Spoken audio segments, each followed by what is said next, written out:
I'm Russ Heaves, and welcome to this segment of Beer to Whiskey.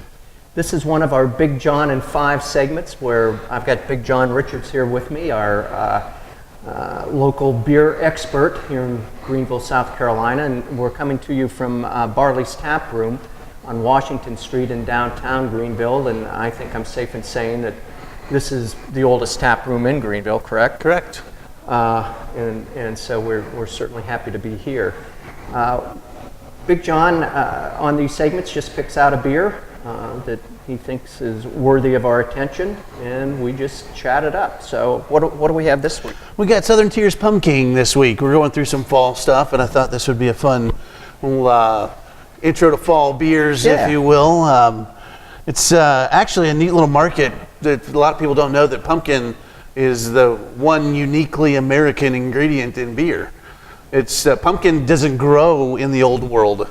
They didn't have pumpkin in the old world at all until they explored America. I did not know that. See, so we try and learn things here. So the colonists showing up over here trying to brew beer found pumpkin as a fruit, decided to use those fermentable sugars to make beer. So it's our oldest indigenous beer style in the United States. And where's it brewed? This particular beer is brewed in Lakeland, New York, Southern Tier Brewing Company, and they're fun because it's a neat little foray into the culture of beer today, because they've just joined forces with Victory last year, 2 big independent brewing companies joining together to create a little larger, buying power and pushing power, if you will, to create a unique craft beer alliance that's not one of the big guys. Right. So we have a really nice little pumpkin beer here with a probably more pie than any other beer on the market. It's right down to the graham cracker crust. It's straight pumpkin pie.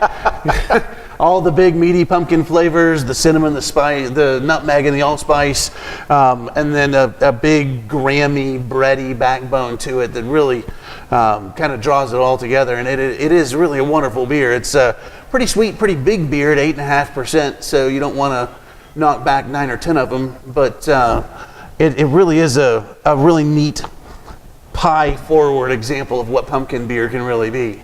And geez, it is perfect for fall and the holidays. When the trick-or-treaters start showing up, if you're not drinking one of these on your front porch, you're probably doing it wrong.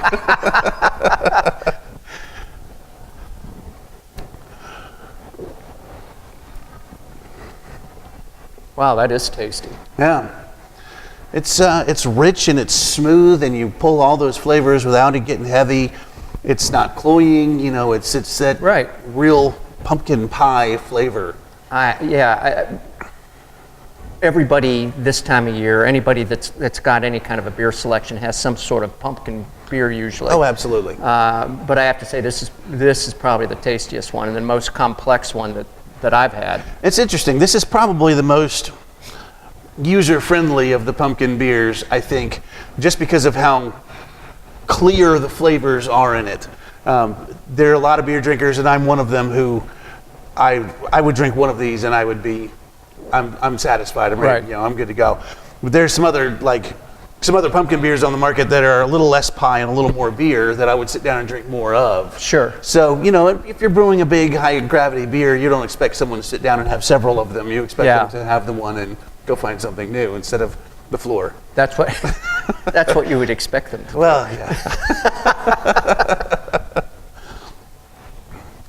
Anything else we need to know? Well, I think we covered a lot of it. I'm glad I remembered to talk about the pumpkin aspect of the whole thing. That was just totally a surprise for me. Well, there it is, another Big Jon and 5. We're coming to you from beer headquarters in Greenville, Barley Tap Room, and we'll see you next time. Cheers. Cheers.